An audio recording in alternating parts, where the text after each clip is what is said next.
Good Woche.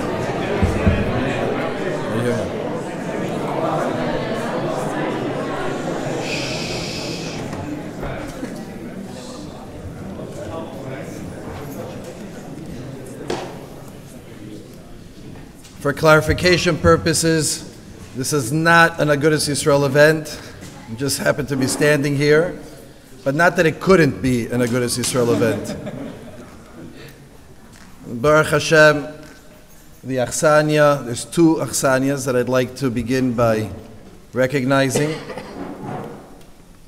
First, I'd like to be Pesach, the literal Achsania of the home, the Leonov family, who, as everybody knows, are the first to always open up not just their home, but their heart and their entire person, their entire mahus, into helping the community, to helping Klal Yisrael, to helping the Torah world.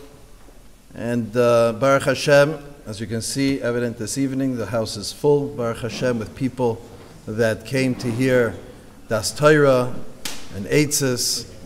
And Baruch Hashem, it's a beautiful schus that you have. B'siyata d'shmaya, your home should always be filled for Torah, for Chizuk, for Simchis, Mitzvah Hashem, from all your children, with all the community together. Thank you. Tizkul mitzvahs.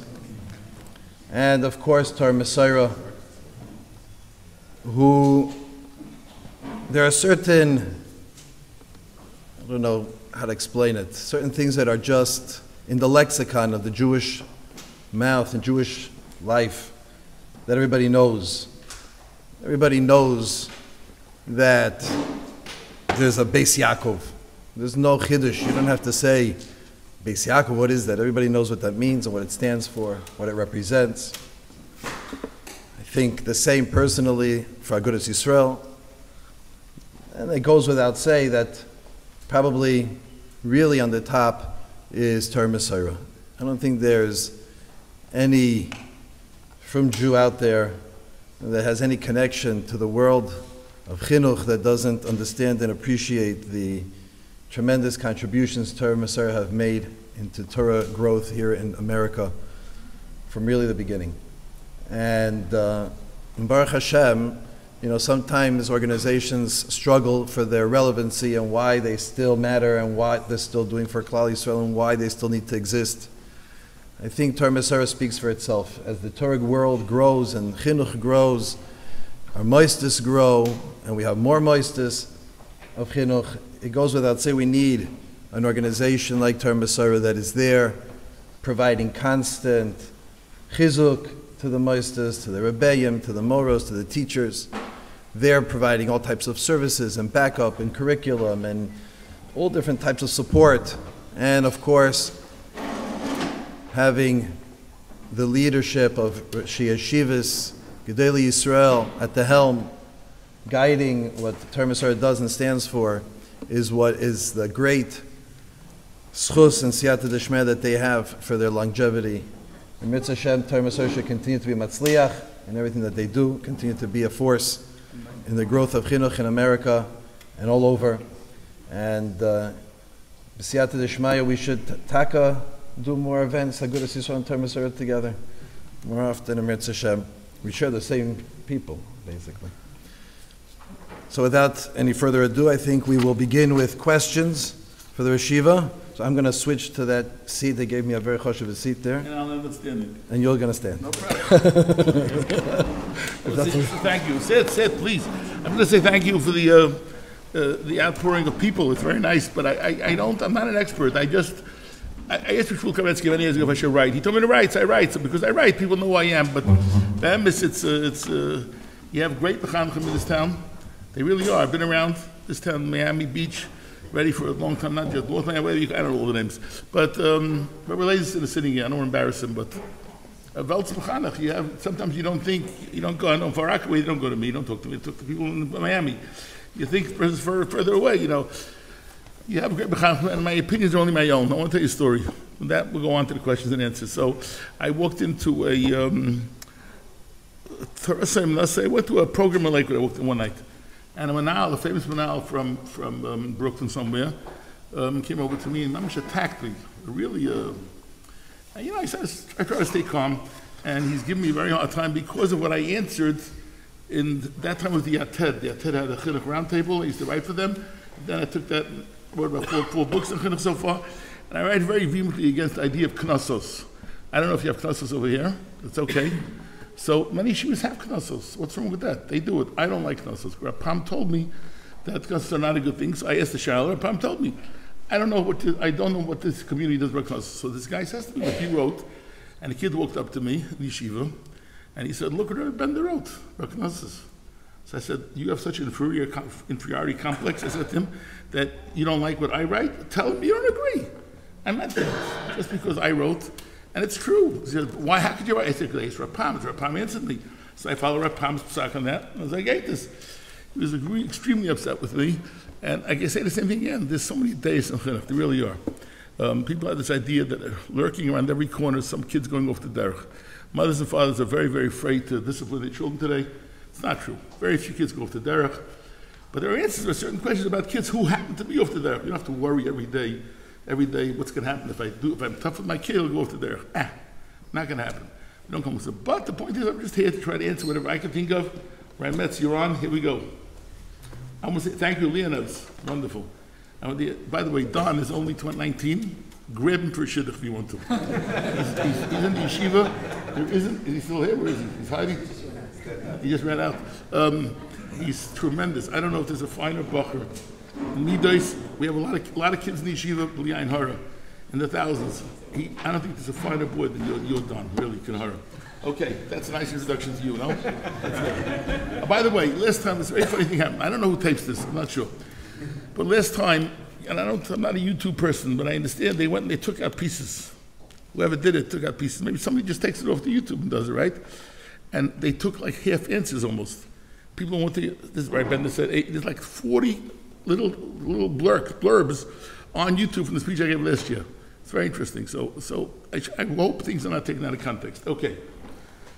So, yeah. Excellent. Before I begin, I think Dan should wait a little while longer, though. Why? A lot of money? Come on, this gefährlich. You know, I mean, someone with a lot of options, a lot of similar in 20 years. Right? I'm kidding. I just want to say this. He's a very terrific boy, right? Metz, by the way, you have Mamish a Welts, a world-class personality in Florida. I'm so lucky to have him. You should steal him, so really you should. Try.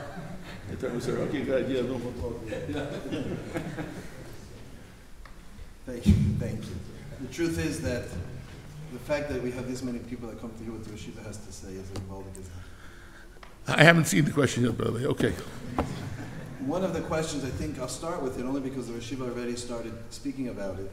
It's in regards to that component of Chinuch that deals with the fear that sometimes people have that they want to say something to their child.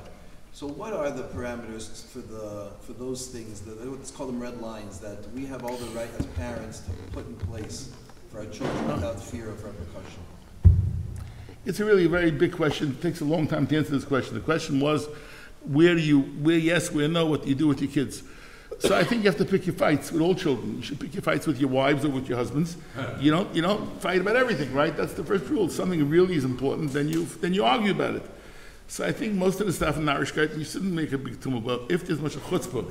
Chutzpah should not be tolerated for a second chutzpah. Oh, I'll hold my hand. Chutzpah should not be tolerated because it's a black and white issue.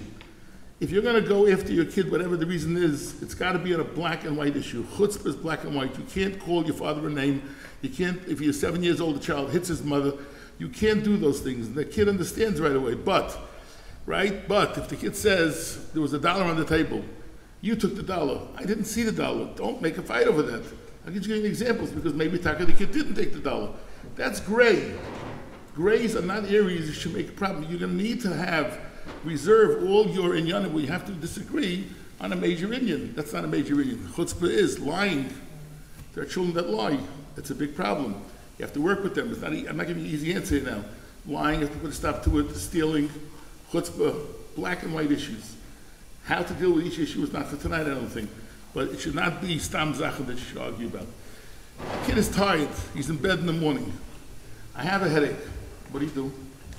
And he's an 8th grader, and he wants you there in time to minyan, right? And the kid says, leave me alone, I want to sleep. I never pushed my kids harder on that thing. Because what if he's tired?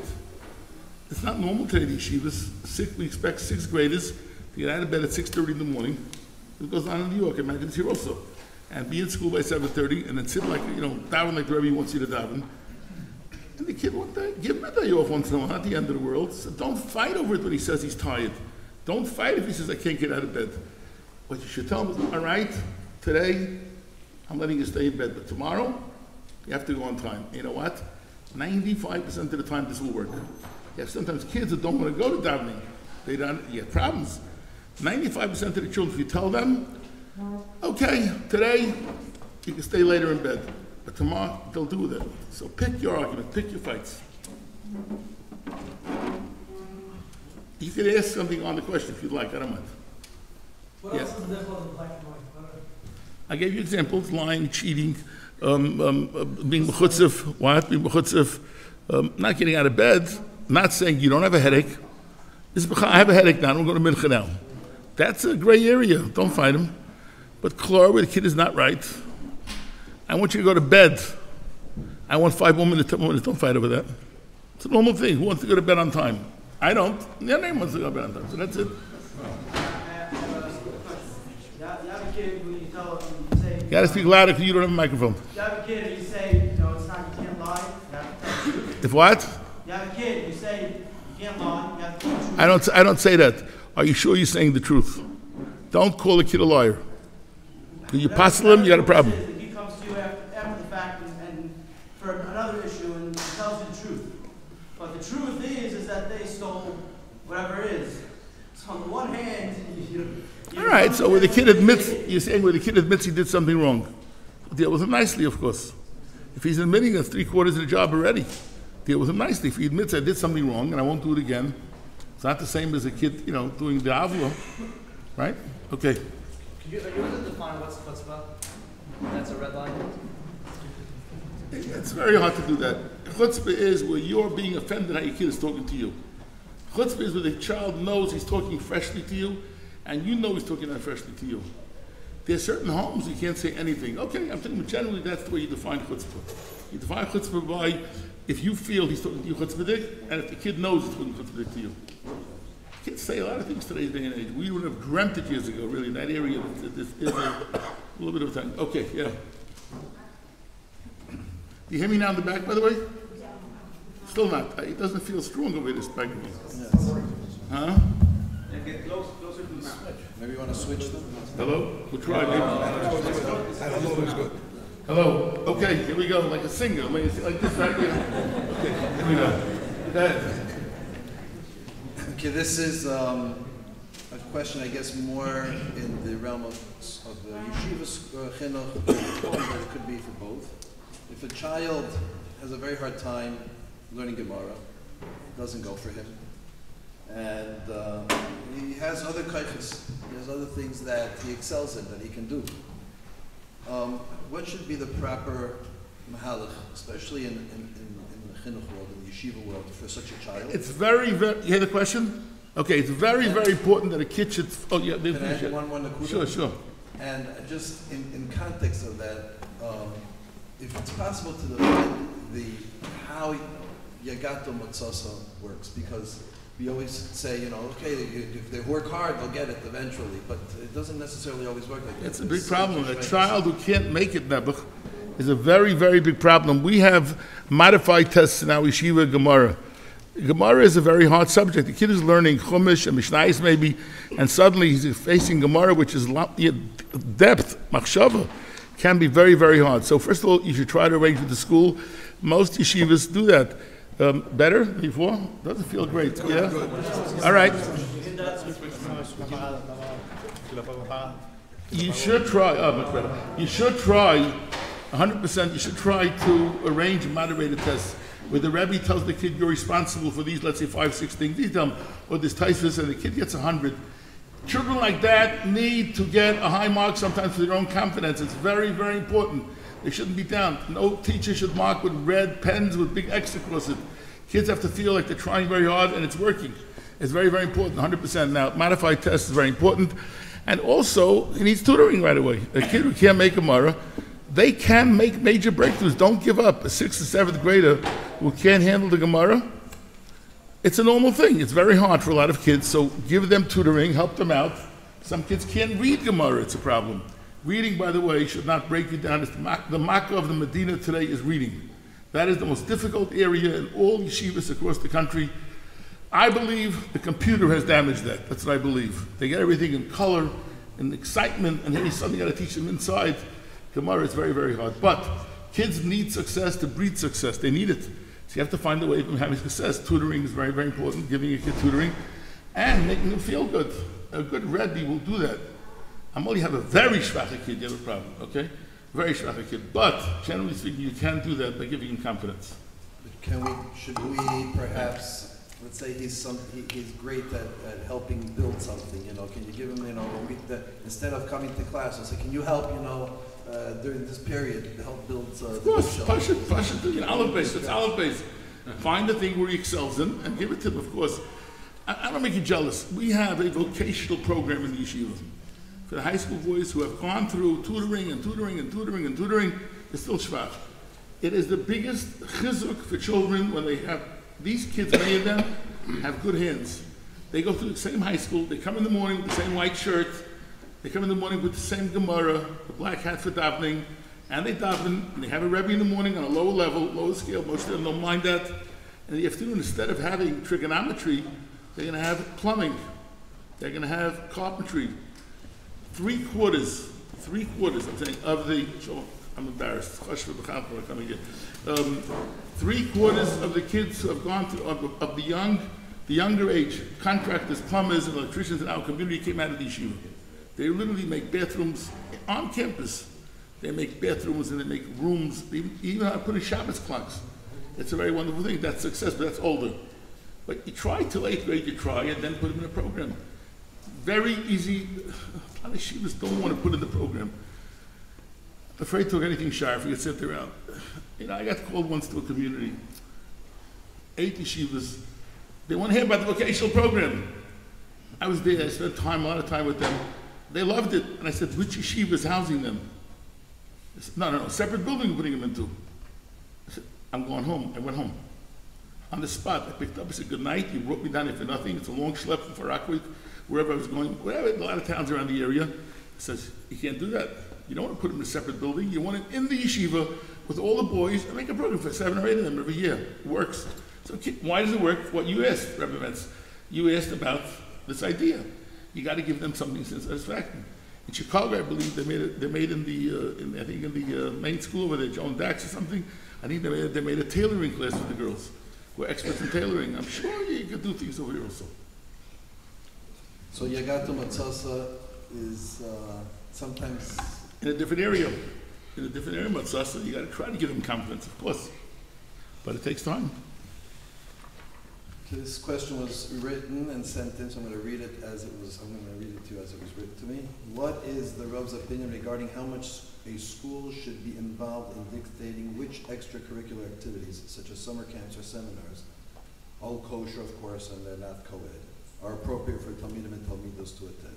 What happens in a situation when parents believe that a specific activity is crucial for their sons and daughters' growth in Yiddishkeit? Example, I want to ask you an example. Parents like it, but you don't like it. The Manal doesn't like it. What is that? Give me an example. Let's say, I didn't write this one, but I'm going to assume it's based on the question. Let's say there's a particular camp that a school might feel is a little beneath the standards of what they would want. The school's a right then. The school has a right to say to you, we don't want you hanging out with the wrong type of kids in the summer. Not saying those words to you. School can't say if you're going to hang out with girls who don't dress sneezig. You're going to come back thinking, why should I dress sneezig? I can hear that.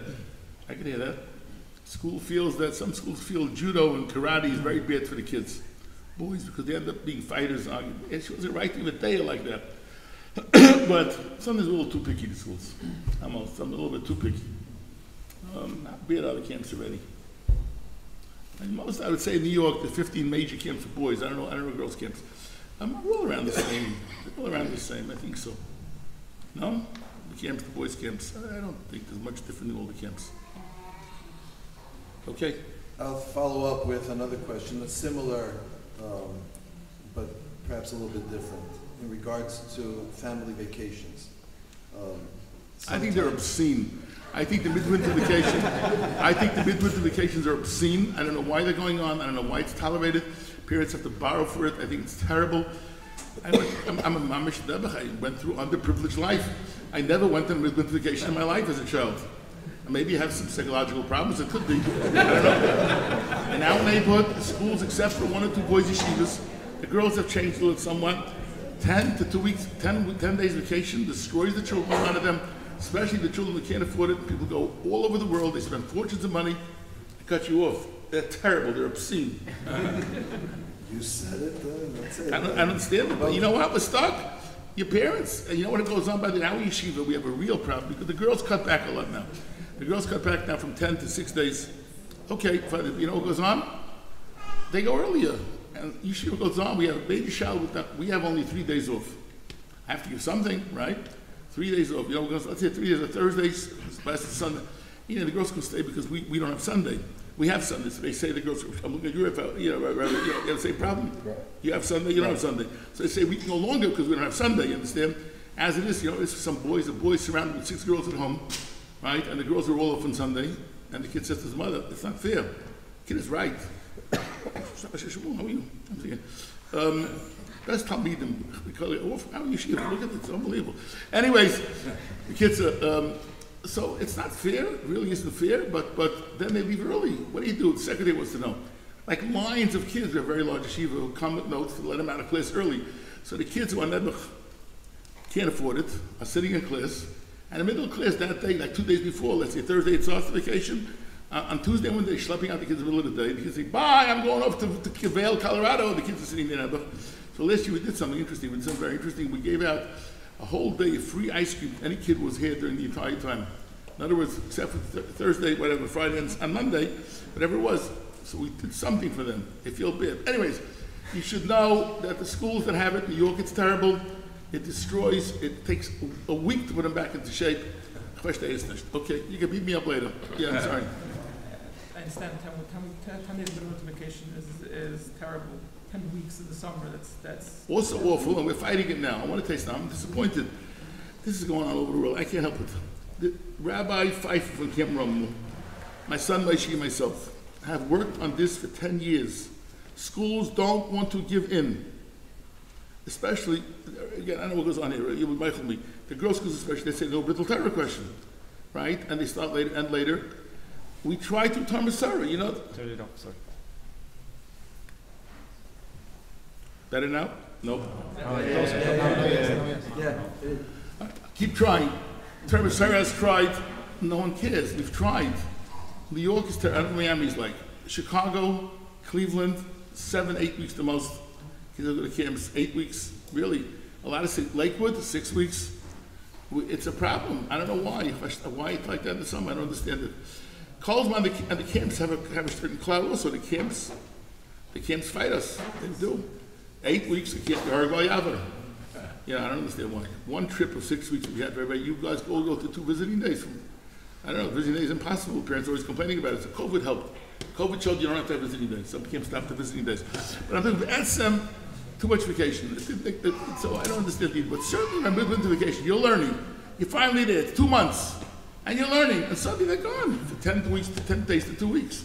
Well, why is that a good thing? So the parents will come to them. We never have a chance to be together. It's a time to bond. You come home with your phone, mister, and you bring it into your kitchen, and your wife would say hello to you, and you're busy hacking a chinik on the phone, and you ladies, pardon me for a little sharp, you're pushing your stroll up and down. You used to talk to your kids. You don't talk to them anymore. You're busy on your phone. You're busy on 25 chats. Don't answer me. Most ladies are on 20, 25 chats and statuses. I don't know what it is. I don't know what it means. I don't know. And they're busy day and night. What do you hear already? You walk out of shul in the morning. You know what goes on? For those that don't look at their phones during davening, you know what goes on? They come out of shul. Everybody comes out of shul. They're all sitting like this at the phone. They look at their phone. Now, first they come with a coffee to shul. And everybody comes with a coffee to shul. Or whatever they come into. And then they walk outside with these big phones listening. I said to one guy, he's a friend of mine, I said, if Mashiach Taka came, you think he's coming on the status symbol? You think he's coming on WhatsApp?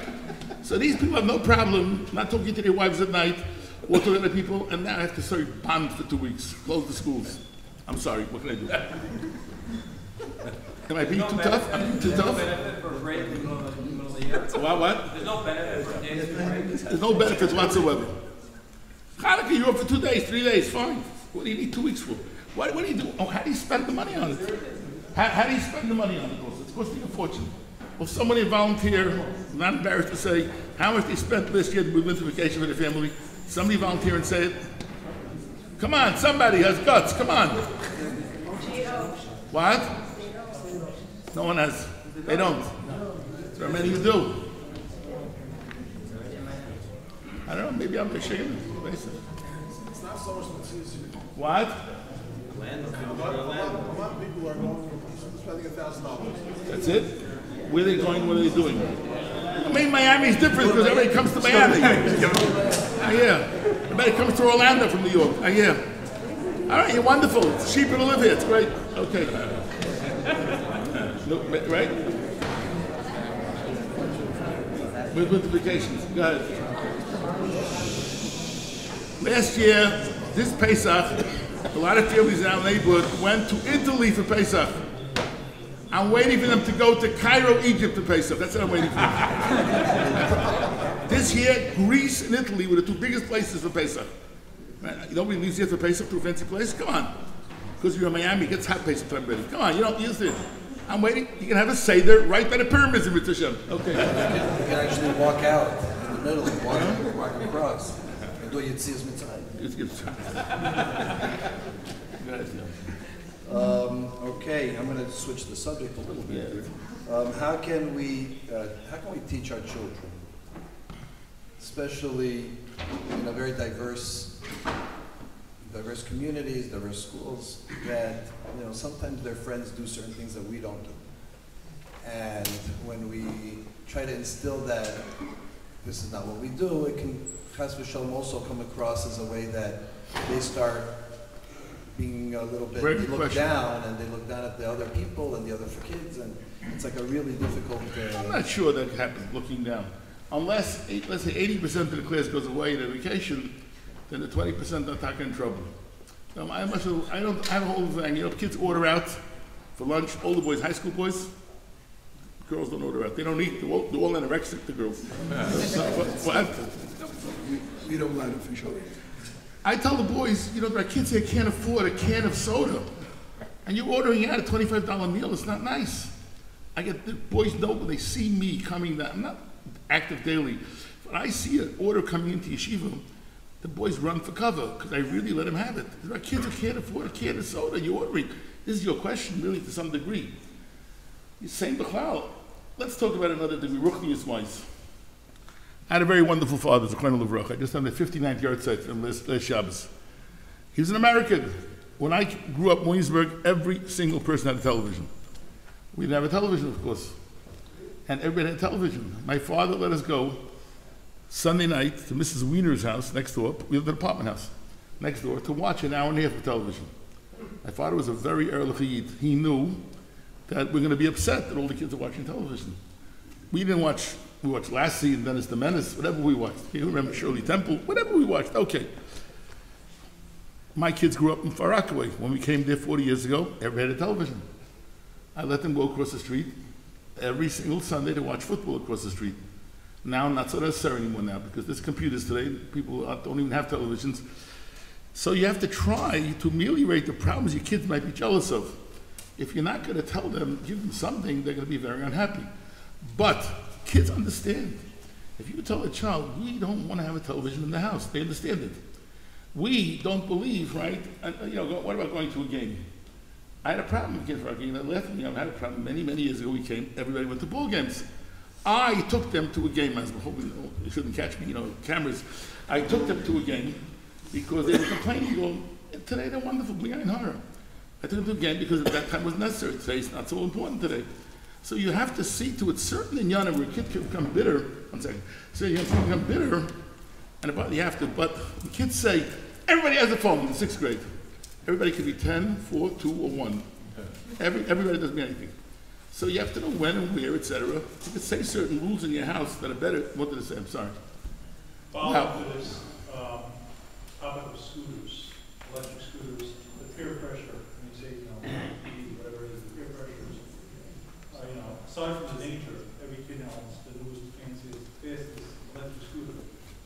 I'm fighting it in yeshiva very hard. The kids, we don't let them bring them to yeshiva. If a kid brings them like a scooter to yeshiva, we take it away permanently. I think it's a kind of nefashos. There have been some kids in New York killed riding like scooters. I'm not now in neighborhood, now in yeshiva. I fight it. I think parents should put their foot down, not be afraid. I don't believe everything. Why do some kids? What about without helmets? What without helmets? They're riding around scooters without helmets. They're going 40, 50. They're going very speed. I think it's a mistake. My grandchildren don't have electric scooters. I have a lot of them. They don't have it. Other kids have. We have the same problem. So no, you have to say no if you feel it's a sakana. Of course no. You know it's a sakana, electric scooters. It really is, and it's a mistake. Any question? No, no. Yeah, I got in the back over there. Yeah. What about sneakers? For like a girl, fourth grade, third grade, where she has some friends that don't cover their knees or don't wear knee socks. Rabbi Lazen will, when I leave, he'll take over and talk about it. Right? Don't leave. Don't leave. It's a problem everywhere. It's a problem, but the one thing I feel it's not fair that people have kindness on the schools for enforcing the rules. The mothers should not put the schools in such a matzav. You shouldn't. Now, stockings and socks are the biggest problem, obviously, because everything else has a pretty set guideline. I mean, you should try to cooperate that you should be the better ones in your community, not the worst ones in your community. Now, I don't think you should dump it on the schools. The schools are trying to keep it very hard to please, especially a community like Miami Beach. You have really right to left, wide range. We have a lot of yeshivas. Right wing, right wing, left wing, left wing. So different schools have different kids. Here, it's not like that. It's very hard for a school. So parents should do the job at home. And why not be from the better parents? You don't understand it. It's so important. They're wearing knee socks, not wearing knee socks. So what? So what? You don't have to fight about everything. I think it's important. And then get-togethers of parents in the class. Right, you should do that. Sorry, get together parents in the class and get together. You have 10 kids like that. You have no issue anymore. I think it's important to help out the school. I feel it's not fair. The girls' schools we also suffer very badly from it. I know it is over here. Schools made to be in a very uncomfortable position. It's not fair. I guess in the same vein, I'm going to read this question as it was sent. In Florida, families attending the same school often come from diverse backgrounds.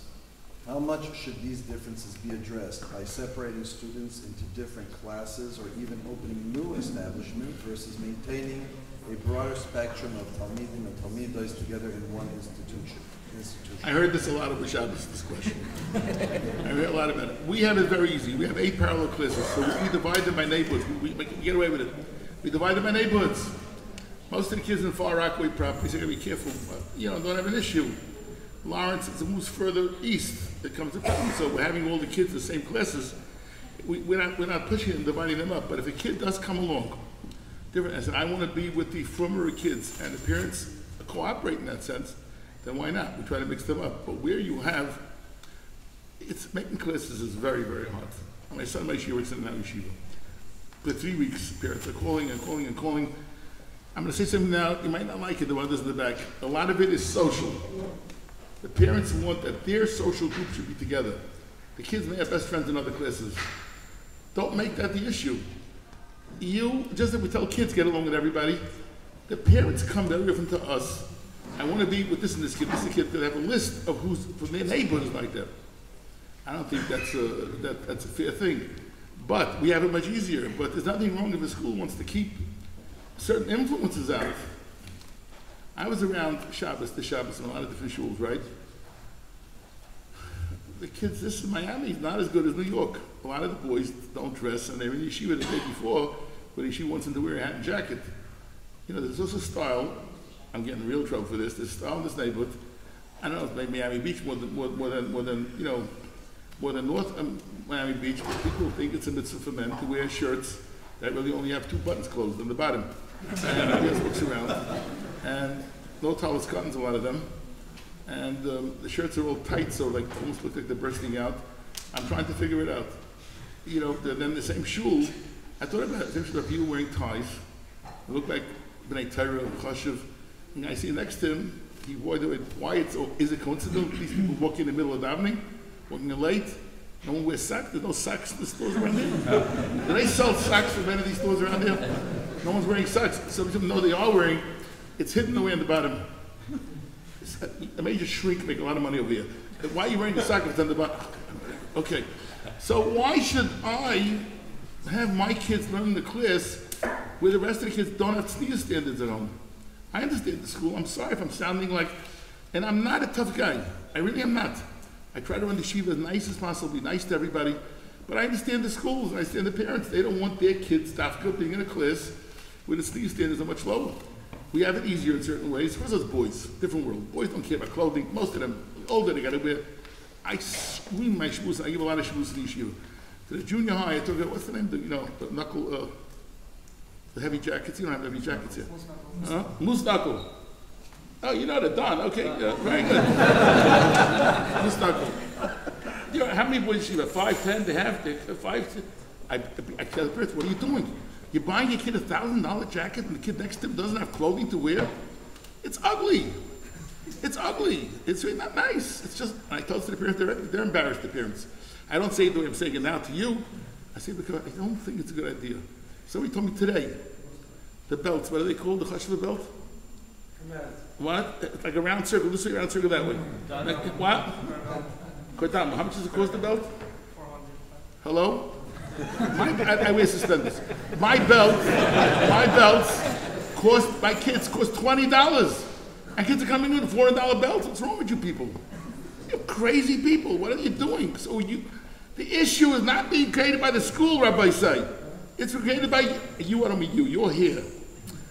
I gotta say something. You know, I want to tell you a story. Shalom Shvadron, my father was nifta. I was 15 years old. Shalom Shvadron came to America the first time. I was looking for something. I was learning in Philadelphia Yeshiva. I had to go back home. My brother, Chaim Epstein, told me to come back to New York. And I was looking. Too low. Oh, sorry. So I was looking for something, and I followed Shalom Shvadron around. I followed him around constantly. And it was wonderful. I looked for certain things over there. And I was wonderful. What was it taking that was Shalom Shvadron? So yeah, so one time he asked me, I came very close to him. He's coming to Williamsburg for a speech, and he asked me to hang up signs for Sunday night, 8:30, or Lesson Hurwitz Shul is going to speak. I worked like a dog. I hung up signs all over. Only 50 people came to the speech. And he starts kvetching and kratching and kvetching and kratching. And he says, Yaakov, my publicity mensch, does garnish your tongue. I laughed. He's joking around with me. Then he stops abruptly. And he says, I don't know, 1 second. You're here. You're here. That means you came to listen to me. Why am I kvetching and no one came? He raised money. So less people there are, less money he had. I'm speaking to anyone who came. If I say you, don't create, when I say you, I don't mean you. I mean, don't create the problem, and kids come in with clothing that shouldn't be there, and other kids don't want to be part of that class. Don't create the problem. It's not obscene to have a $400 belt. I'm not looking at base belts here today. A $400 belt, or the knuckles, whatever. I heard they're knockoffs now, right? They cost much cheaper. Okay, whatever they are. Rabbi say, I never, ever had, don't feel bad for me, I'm okay today, never had a new shirt and pants, slacks, hand-me-downs. My whole life, my mother, we had nothing, 0. And we grew up fine, without the knuckle, whatever they call the moose knuckle jackets. You can't create a monster and then come to the school and tie us why the school doesn't want certain kids together. Not fair to the school.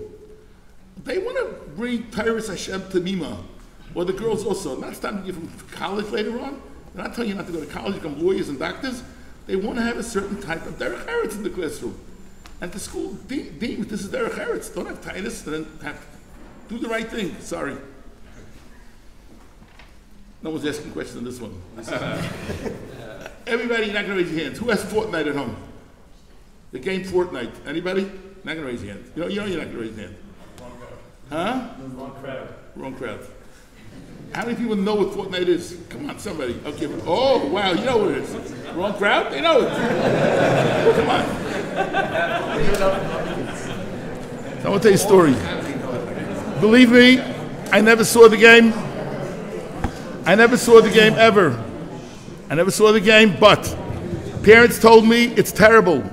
In Lakewood, Ir HaTorah, a girl playing Fortnite made a date with a Goyish guy to meet him Friday, 4:30 in her house. Because you are on the, tell me if I'm wrong, you know the game?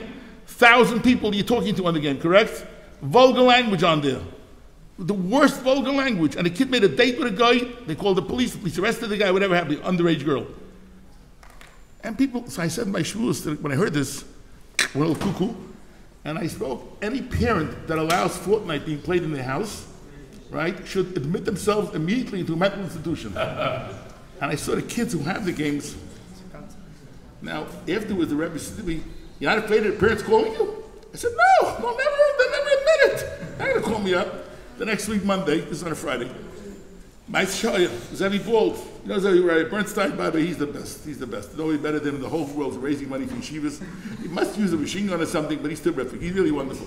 So, you know Zevi Bald? Comes running to my office white. And he says, "Man, I must stop." I was on the phone. "Did you say last week that all parents who allow this game should admit themselves to a mental institution?" I said, "Of course, yes, I said it." He was white when he walked in. He was whiter when he walked out. I was running back 5 minutes later. His color was coming back. A parent made a major donation to the yeshiva because of it. Because he says, "You're doing what I should be doing, and I'm afraid to fight with my kids." I got you a very big 5-digit check to the yeshiva because of what I said wrong. Don't let your kids do certain things that have tightness at the school. It's not fair. I'm too sharp for it today. Not at all. Oh, really? I'll be sharper, no problem. Okay, we're going to go on a little bit of a different topic. Are you filling it up? Very good. This one is about tefillah. How can we be effective in inspiring children to daven? You mentioned before the example, the kid wants to get up late, he's tired. But sometimes it's a real struggle, and it's a constant struggle. And Not sometimes, all the time. So how do we... I don't know the answer. I think tefillah has to come. Some kids come with their fathers to shul. I'm jealous. They come there, they sit down at 8 years old, and they daven. Some kids don't. Some kids don't come when they're 12 years old. There are kids over my mitzvah don't want to go to shul. You each have to find your mahalach how to do it. It's not easy. We did always as kids. We sent them books to read, and the garbage, the junk, the nash. And I made deals with them. I never asked my kids to stay the entire davening Shabbos morning. And in yeshivas, let the yeshivas work on it, okay? It's not a long davening yeshiva. Make that davening watch from Nesser. I never asked my children to stay the whole davening. Stay for 10 minutes, took the Zimmer, go out, come back, for Kriya Shema piece, Shema Nesser piece, right? Aliyah, 9 years old, 1 Aliyah, 2 Aliyahs. I have a couple who came to me very upset about the yeshiva because their kids don't want to daven b'shum ofen. My shahoya, I came out of conversation. You're not going to read the story. The kid, he had 2 sons. They were now about 8, 9, and 10. And 4 and 5-year-old kids at that age, the father woke them up with a seeking every morning. You don't believe it. My shahoya. I said, "You're driving your kids off the derech. You're cursing me?" I said, "No." I said, "You're doing it." So you got to be very, very careful with davening. You can't, it doesn't go. But try to do it in the way that you want to daven. That's a little bit of an incentive. When he comes to the book, don't force him to stand. The kids who are forced to daven very hardly will be the worst daveners, guaranteed. Take it to the bank. You got to be very kind and very nice. And yeshiva, most of the Rebbeim understand that. They work on it. But I will follow up on that because that's younger grades, but sometimes a little bit of the older boys also. Incentivize them, only Yitzhak. You can't do it by forcing. You cannot force religion down anybody's throat. I call tefillah part of religion. Incentivize them. They have to. People still say, so many incentives for kids. Pick the least of all the evils. Incentivize them. That's what I think you have to do. I don't think you can't force them. It's not. School's the same way. Yeshiva. I think so. I'm not telling schools what to do, but most schools understand that. They really do.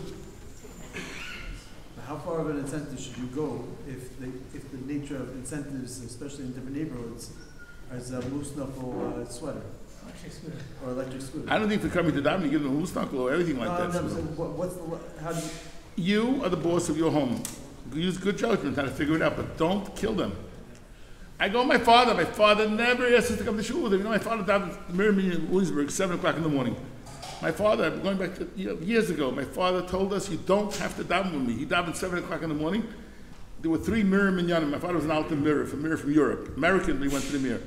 3 Mirror Minyanim, and he said, there was one at 8:30, right? And one at 8 o'clock. You could daven either one of those 2 Minyanim, I don't care. He didn't make us daven with him at 7 o'clock in the morning, which is normal. My mother's whole mahalach of chinuch in the house, by the way, I keep saying it again and again, people don't believe me. My mother never ever gave us a patch. My mother, for most of our growing up years, was the only parent. She never ever yelled at us. She was a Holocaust survivor. She was a widow most of her life, and she never ever ever gave us a patch. She'd say, Yankel, I'm disappointed in you. 19 times a day she'd say it. but I'm disappointed in you. No force-feeding religion, really. Very funny. I was a chaver man, don't worry, yeah. Is reminders giving us force-feeding and we keep on reminding them? Nothing wrong. But in the bed in the morning, I don't think she'd wake him up 1 or 2 times. The mothers have that problem. The fathers nowhere to be found. The mothers are the ones who can't get the kids out of bed in the morning. Let him suffer the consequences. I don't think you should chase him. I think you should pay for a taxi, let him walk. You know, this is an old problem. You shouldn't fight him. Don't fight him. You'll get he's in his own bed, sort of, you know. So he's having his own trouble. So this is a little bit of a self-serving question. I think one of the great accomplishments in Beis Yaakov, Miami, is that many of our students, when they come back from seminary, they want to come back to school to teach. We actually have a few here today that are graduates and came back to the school. That's wonderful. They want to be a part of it. Very, very special. And I think most of the schools in town have our graduates somewhere or another teaching in their institutions. But we do see that the profession of teaching is somewhat suffering in recruiting real talent. And real all about money. It's all about money, it really is. I'm sorry to say. You can't expect the school. The girls, let's talk about Lakewood. Lakewood, where I think 3/4 of the yeshivish population of the country, this is the yeshivish population of the country, lives in Lakewood today. Lakewood, a girl comes out of seminary, could make $70,000, $80,000 an office job. And as a teacher in a good school, she'll get $35,000 in a good school. It's money. It's a problem. I don't know the answer. Ramalkio and I spoke about this a number of times, and he's very worried about it. And he said, yeah, it's money. The schools can't pay the same salaries. They're working harder, schools, the preparation. Who's the one that's teaching over here? And you go, how many hours of preparation goes in the teaching? What age do you teach? Just to add another piece, I Yeah. think the fact that we're pushing girls to marry people that are in Kollel. And you have to pay for it. You're not be able to support It's a steerer, you're right. I don't know the answer. You're not going to educate them. Our secular studies teachers are all from, okay? We have to try to get licensed teachers, but everyone is secular teachers today. It wasn't like that years ago. They're all from. And we are getting teachers better now because we're paying them now between $50,000 and $55,000 for 2 hours of work a day. There's no eitzah. We won't have teachers. You know, and we can't afford it. It's hurting the budget very badly. You know, Rabbi, by the way, Rabbi also is not doing well today. In Lakewood, it's hard to get Rabbi because the salaries. Our Rabbi, I'm going to hurt the Rabbi here. We're getting paid now, yeshiva now, $95,000 when you hit the top. That's not a lot of, oh boy, some people are not too happy here. But no, if you're teaching after 6 years, and it's not enough money, they make a wedding. I go around raising money for their Rabbi. These are the ones who are getting $95,000. You can't make a wedding for $95,000 today. You can't. You can't. And supporting your mom? Shalom, how you doing at Shalom? Just married off a daughter 2 weeks ago. No? You're robbing a bank. What else are you doing? Shlomi. How many years are you teaching? I don't want to know which school. How many years are you teaching? Over 30. What are you getting paid now?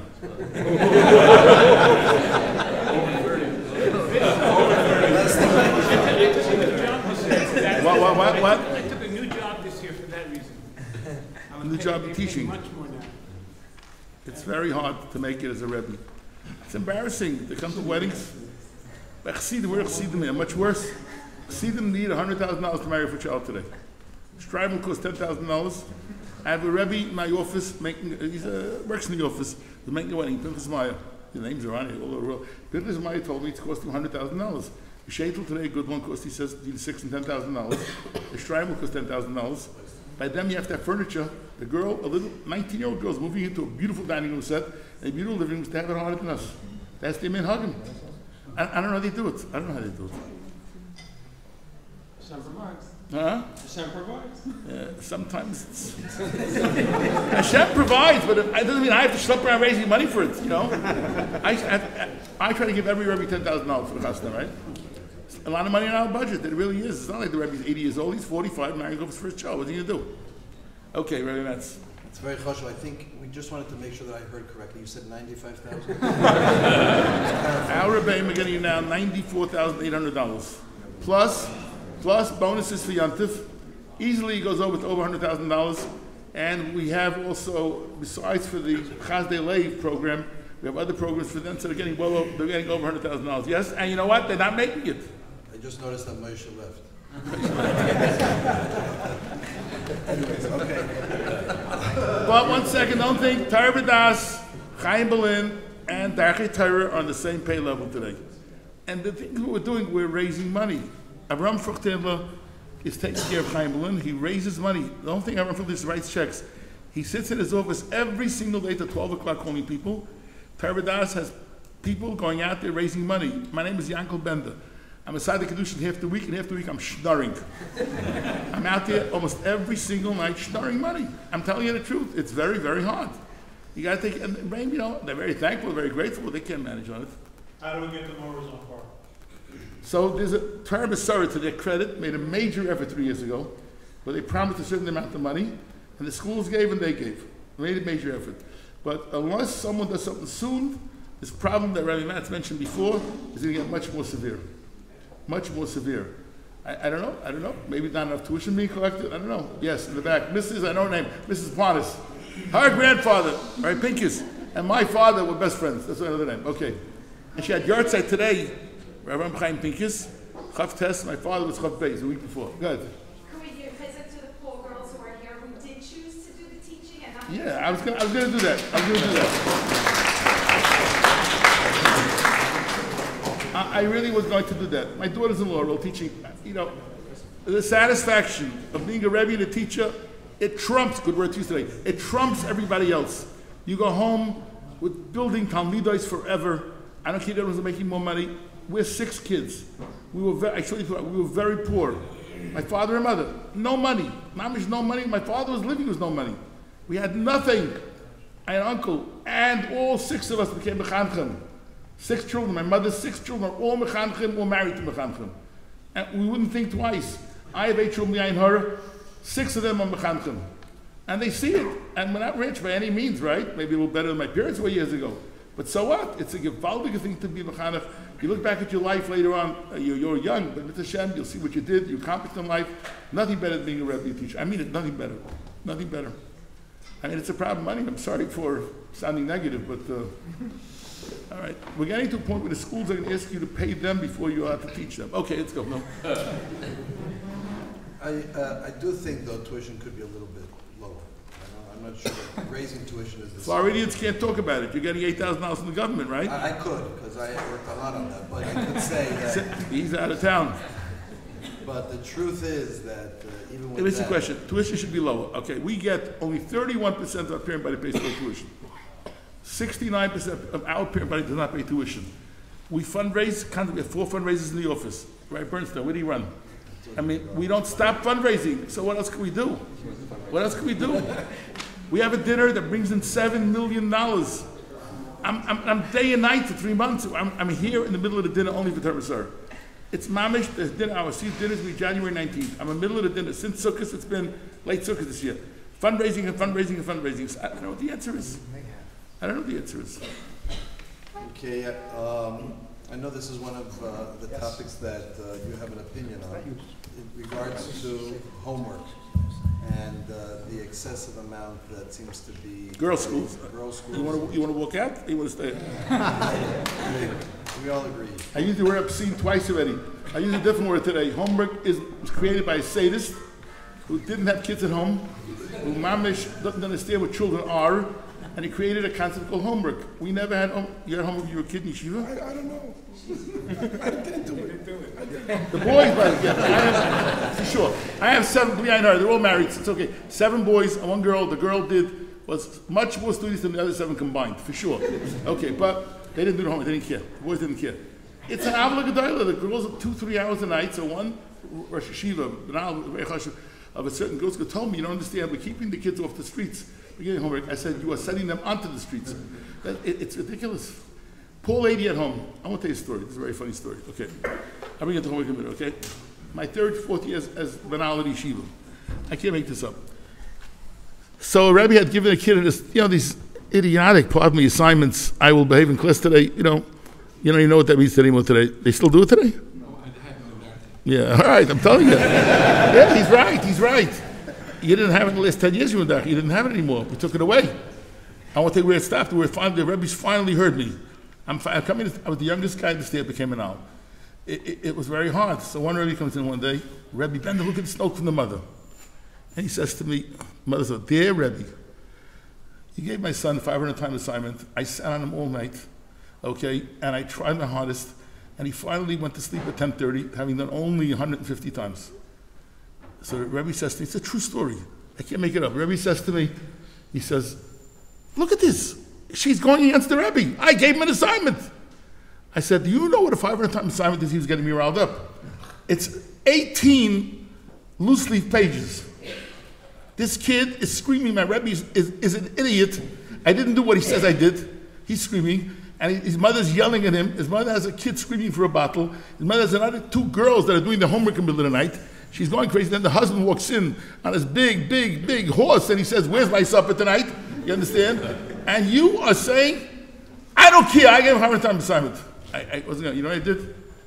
I told him, you're not coming in tomorrow without a 100 time assignment. 100 times. I show you. You're giving me an assignment? No expletives, but he was going after me. He was like twice my age, probably. I said, I'm furious. I used Reb Chaim, don't walk in there tomorrow. Came the next day, he never gave an assignment in his life again. He didn't know what it was. A lot of the girls, pardon me, a lot of the young girls who are not married give a lot of homework. I find that I hear this from a lot of teachers. So you don't want me to be, Mrs. Parnas doesn't want to say bad things, but the young girls sometimes don't chap what's going on in the house. And not push it. It's not push it. The homework, I think, is not a very good thing. It should be chazara, of the Kodesh, for a certain amount of time, and then maybe in the younger grades, let's say a spelling sheet and a math sheet. As they get a little more, I walk into somebody's house, raising money. These are funny stories. You don't know the story. I never told you the story. What is it about? You know what it's about? Introduction. Wow. You're good, Shlomi. How many years ago did you hear the story from me? I went fundraising before the dinner. I walk in, and the same table, I was speaking to the balabas. His daughter's working with a pilot's firm this high. Huh? And I said, they're close, they're friends of mine already. I said, exactly what are you working on? She said, we have a job for the school. I have to write, you never heard this one, I have to write a report on the Hagdama with our Barbanel to Treyasa. We don't even know what Hagdama is, but we have a look at Treyasa. How we look? 14-year-old girl, 9th grade, is writing a report on the Hagdama, the Barbanel to Treyasa. You ever heard this before, did you? Come down, neighborhood. Welcome. Are we done? Yeah? Well, we'll open up if anybody has some questions. Rabbi, what do you think about school tagging the kids as lowers, middles, or high? Do you think that it's... That what? If the school tag the kids as a lower, for example, in this generation, it's not harmful for the kids to feel it as a lower. I'm not kids sure. talk all the time. The label means that if a person Tracking. Higher than lower. I don't like, tracking doesn't work with lower kids. Younger kids for sure not. But older kids, you have no choice. In high school, where a kid can make a laning, whatever that means, a laning on Gemara, you put him with a kid who can't read Gemara, so you have no choice. But in lower grades, it's not a good You thing. are not taking the opportunity to effort. Yeah, 100%. Effort should be the one. You should mark report card. I tell the Rabbi all the time, never mark report card only on the marks of the test. You must include effort. You must. But tracking in lower grades is not a good thing. Older grades, you almost have no choice. Yeah, you almost have no prayer, right? I imagine so, no? There's a prayer with a girl that's very strong and the girl is very weak. Two opposite worlds. All right? Is there ever a situation where an 8th grade boy could have a smartphone? We don't allow them to come to yeshiva with it. We don't let them to have it at home. But we can't police it. I'm sure there's some kids who have a smartphone at home or use their parents' smartphones. But as part of the registration process, which the office of the registration didn't want it, was you have to bring in a paper showing which filter you have at home. If you have an unfiltered internet at home, you're committing suicide. Plain and simple. Unfiltered internet, it says mamish, you're setting your kids off. Come on, listen. I What don't. about in the car? What? What about in their car? In the car? It's Tesla. Tesla's unfiltered internet, but like it's full of it. You can't filter it? No. Hey, the kid shouldn't drive the car, right? And you shouldn't drive the car. We have a filter in our house. I don't know the filter. My wife puts it on. I come home at night. I'm telling you. I don't know the filter. Maybe my wife doesn't trust me. I want to like that. Yeshiva, everything. In our offices, let's get in the offices. Very hard. You can't shop on Amazon today in our yeshiva. So we open it up sometimes. The guy will open it up for certain people who need it, right? Because unfiltered internet is sakanas nefashis for 75-year-old men also, for 80-year-old men, 90-year-old men. It's sakana. You can't have it, that's all. So we try very hard. Can we control the homes? No. We do our best. Okay? Right. What's a proper response for if kids say that they're bored, if girls say they're bored Shabbos afternoon? Is there more programs for kids around than boys around, but for girls maybe there's not as much? You see, I don't know, I'm an old man already, okay? But so we play board games with our kids. If kids get used to playing board games, they're going to enjoy it. Believe it or not, even today's day and age. All right, books. We bought zillions of books for the kids to read. You do your best. I have met people much older than me who are not living anymore, some of them, right? Who lived out of town and didn't let the kids go out to play on Shabbos because all Goyim, surrounded by Goyim. But the people told me, really tremendous people, Yaakov Horowitz, who runs the program, he told me in his house, he was up somewhere in Scranton, he said they weren't allowed to go out at night, and during the day. They were allowed to go, and the father and mother made sure they were busy, especially on Shabbos. What else can I tell you? How does the Rishi feel about schools that have a no smartphone policy, but a lot of the Menalim or Rabbi are answering emails on their phone, they have filtered internet? I tell the Rabbi, I have a smartphone for internet. I can't get anything else on my phone. The boys don't know, I show it to them, you know. But I live on email. Now I do about 340 emails a day. I have a rule this year, I want everybody to answer every email on their phone that day. We ask the principals, we do. We answer, except on the weekend, we answer every single email and phone call that day, right? So they have to have it, but not in the hallways. Not in the hallways. I told the Rabbi last week, and I'm not a tough guy, that if your phone rings in the hallways, we're going to take it away. It should be free of any type of vehicle. Now, there's in the office, the principals can do it, because they're right. You shouldn't walk around with it in yeshiva. That's it, huh? Thank you so much. Go to Matzlacha.